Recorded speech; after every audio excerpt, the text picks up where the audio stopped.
الحمد لله والصلاة والسلام على رسول الله محمد بن عبد الله اللهم صل على رسولك سيدنا ونبينا ومولانا محمد وبارك وسلم عليه أما بعد وقد قال الله تبارك وتعالى بعد أعوذ بالله من الشيطان الرجيم بسم الله الرحمن الرحيم ودخل معه السجن فتيان قال أحدهما إني أراني أعصر خمرا وقال الآخر إني أراني أحمل فوق رأسي خبزا تأكل الطير منه نبعنا بتعبيره إنا نراك من المحسنين قال لا يأتيكما طعام ترزقانه إلا نبأتكما بتعبيره قبل أن يأتيكما ذلكما مما علمني ربي إني تركت ملة قوم لا يؤمنون بالله وهم بالآخرة هم كافرون صدق الله العلي العظيم.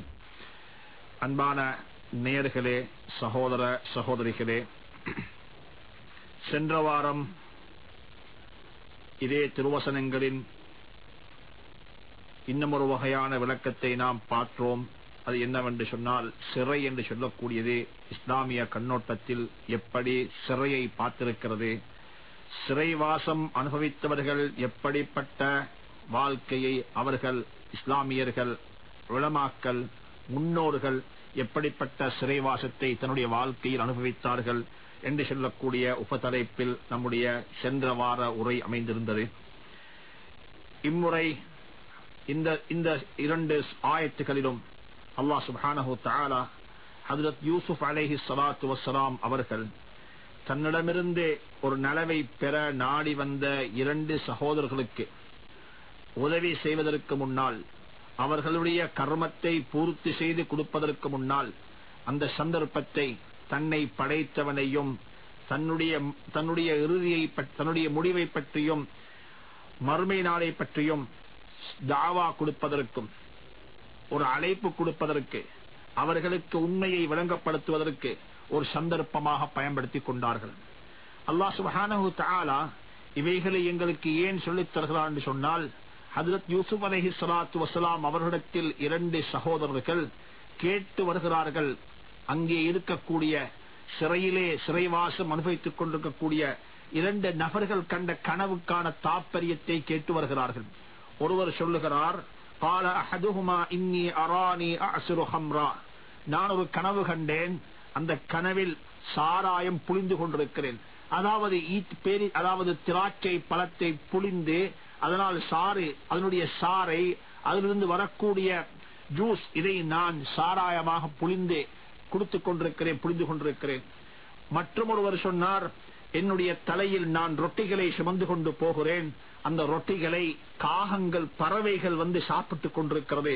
இப்படியாக ஒரு கனவு கண்டேன், இந்த கனவுக்கு நீங்கள் எனக்கு தாற்பயம் சொல்லுங்கள் என்று சொல்லி ஒரு தேவையின் சகிதம், ஒரு தேவைக்காக வேண்டி அந்த ரெண்டு சகோதரர்களும் அந்த ரெண்டு சிறைவாசம் அனுபவித்துக் கொண்டிருக்கூடிய சிறை கைதிகளும் ஹஜ்ரத் யூசுப் அலைஹி ஸலாத்து வஸ்ஸலாம் இடத்தில் வந்து சொல்லுகிறார்கள், நாங்கள் கண்ட கனவுக்கு தாற்பயம் சொல்லுங்கள். அந்த தாற்பயத்தை சொல்லுவதற்கு கேட்கக்கூடிய சந்தர்ப்பத்தில் அதை சொல்லிவிட்டு சொன்னார்கள், நாம் ஏன் தெரியுமா உங்களிடத்தில் இதை பற்றி கேட்டு வந்திருக்கிறோம், இன்னா நராக மினல் முஹ்சினீன், நிச்சயமாக நாங்கள் உங்களை ஒரு உபகாரியாக பார்த்துக் கொண்டிருக்கிறோம். நீங்கள் உபகாரம் செய்யக்கூடியவர், உங்களுடைய தாற்பயத்தில் உண்மை இருக்கலாம், நீங்கள் பொய் பேச மாட்டீர்கள் என்று சொல்லக்கூடியதான் உங்களுடைய முகத்தில் தென்பட்டுக் கொண்டிருக்கிறது. ஏன் அன்புக்குரிய சகோதரர்களே, அகத்தின் அழகு முகத்தில் தெரியும் அல்லவா? யூசுப் அலைஹி ஸலாத்து வஸ்ஸலாம் அவருடைய முகவாக்கை பார்த்தார்கள். அவர்களுடைய முகத்தில் அகத்தினுடைய அழகு தென்பட்டுக் கொண்டிருந்தது.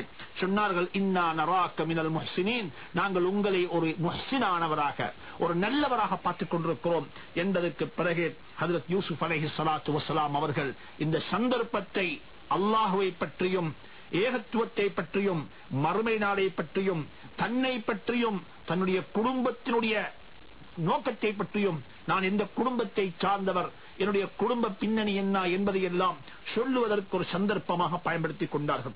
சொன்னார்கள் ஹஜ்ரத் யூசுப் அலைஹி ஸலாத்து வஸ்ஸலாம், லா யஅதீகுமா தஆமுன் துர்ஸகானிஹி, உங்க ரெண்டு பேருக்கும் உணவாக வரக்கூடிய சாப்பாட்டை தான் நீங்கள் கனவாக கண்டாலும், நீங்கள் சாப்பிடக்கூடிய சாப்பாட்டை தான் கனவாக கண்டாலும் நான் என்ன தெரியுமா செய்வேன், அந்த சாப்பாட்டுக்குரிய தாற்பயத்தையும் நான் சொல்லுவேன். அந்த சாப்பாடு எங்கிருந்து வருகிறது, எப்படி வருகிறது, சாப்பாட்டினுடைய ருசி என்ன, சாப்பாட்டினுடைய நிறம் என்ன, இவைகளையெல்லாம் பற்றி எனக்கு சொல்லக்கூடிய அறிவு ஆற்றலை அல்லாஹ் எனக்கு தந்திருக்கிறான். லா யாதீகுமா தஆமுன் துர்ஸகானிஹி, நீங்கள் உண்ணக்கூடிய உணவு சாப்பாடு, இதை பற்றி நீங்கள் ஒரு கனவு கண்டு என்னிடத்தில் கேட்டாலும் இல்லா நப்பஅதுகுமா பிதஅவீலிஹி, உங்க 2 பேருக்கும் அந்த சாப்பாட்டை பற்றியுள்ள தாற்பயத்தையும் நான் சொல்லிக் கொடுப்பேன். அதாவது சொன்னார்கள், எனக்கு அல்லாஹ் சுப்ஹானஹு தஆலா இப்படிப்பட்ட ஒரு அறிவை தந்திருக்கிறான், ஆற்றலை தந்திருக்கிறான். கனவுக்கு தாற்பயம் சொல்லுவது என்னால் எனக்கு முடியமான காரியம். கபல ஐயத்தியகுமா, அந்த சாப்பாடு உங்களுக்கு முன்னால் கொண்டு வந்து வைப்பதற்கு முன்னால் அந்த சாப்பாட்டை பற்றியுள்ள தாற்பயம் எல்லாம் சொல்லி முடிக்கக்கூடிய சக்தியை, வளத்தை அல்லாஹ் எனக்கு தந்திருக்கிறான் என்று சொல்லிவிட்டு சொன்னார்கள், ஸாலிகுமா, நான் உங்க 2 பேருக்கும் சொல்ல போகிற தாற்பயம் இருக்கிறதே, இது எனக்குரிய சொத்தல்ல, இது என்னுடைய சொந்த சொத்தல்ல, இது நான் தேடிக்கொண்டதல்ல, இது என்னுடைய வாப்பாவிடமிருந்து எனக்கு அனந்தர சொத்தாக கிடைத்ததல்ல. சொன்னார்கள் ஹஜ்ரத் யூசுப் அலைஹிஸ்ஸலாத்து வஸ்ஸலாம், நான் இப்பொழுது உங்களுக்கு முன்னால் பேசிக் கொண்டிருக்கக்கூடிய, உங்களுக்கு முன்னால் சொல்ல போகிற இந்த கருத்து இருக்கிறதே, இந்த தாற்பயம் இருக்கிறதே, மிம்மா அல்லமனி ரப்பி, என்னுடைய அல்லாஹ் எனக்கு கற்றுத் தந்தவைகள், என்னுடைய அல்லாஹ் எனக்கு படித்து தந்தவைகள். இஸ்லாமியர்களே, முஸ்லீம்களே, ஒரு விடயத்தை ஞாபகத்தில் வைத்துக் கொள்ளுங்கள். நம்மிடம் இருக்கக்கூடிய அத்தனை திறமைகளும் எதுவாக இருந்தாலும், அது பொருளாக இருக்கலாம், அது கல்வியாக இருக்கலாம், அது வளங்களாக இருக்கலாம், அது திறமைகளாக இருக்கலாம், அது திறன்களாக இருக்கலாம், எதுவாக இருந்தாலும் கூட அது அல்லாஹ்வின் புறத்திலிருந்து எனக்கு கொடுக்கப்பட்டது. அல்லாஹ் நாடினால் அதை பறித்துக் கொள்வான். அல்லாஹ் குர்ஆன்ல சொல்லி காட்டுகிறான், நஹ்னு கஸம்னா பைனஹும் மஈஷத்தஹும் ஃபில் ஹயாத்தித் துன்யா, துனியாவுடைய வாழ்க்கையை நாங்கள் பங்கு வைத்திருக்கிறோம். ஒரு சிலரை அறிவாளிகளாக ஆக்கி வைத்திருக்கிறோம், அவர்களுக்கு பெரும்பாலும் பணம் இருக்க மாட்டாது. சிலரை நாம் பணக்காரர்களாக ஆக்கி வைத்திருக்கிறோம், அவர்களுக்கு அறிவு இருக்க மாட்டாது. சிலரை நாம் ஆற்றல்களை கொடுத்திருக்கிறோம், அந்த ஆற்றல்களை அவர்களுக்கு அவர்களாக அதை மார்க்கெட்டிங் செய்ய முடியாது, அதற்கு இன்னும் ஒருவர் தேவைப்படும். அல்லாஹ் சுப்ஹானஹு தஆலா ஒவ்வொரு மனிதனுக்கும் ஒவ்வொரு வகையான ஆற்றலை அல்லாஹ் கொடுத்திருக்கிறான், திறமைகளை கொடுத்திருக்கிறான். ஒரு விடயத்தை கருத்தில் கொள்ளுங்கள் அன்பான சங்கையான சகோதரர்களே, பெரியார்களே. குர்ஆனுடைய ஆரம்பத்திலேயே நாங்கள் ஒன்றை படிக்கிறோம், நாங்கள் ஒன்றை ஓதுகிறோம், ஒன்றை சொல்லுகிறோம். என்ன சொல்லுகிறோம் என்று சொன்னால், வமிம்மா ரஸக்னாஹும் யுன்ஃபிகூன், நீங்கள் தர்மம் செய்வி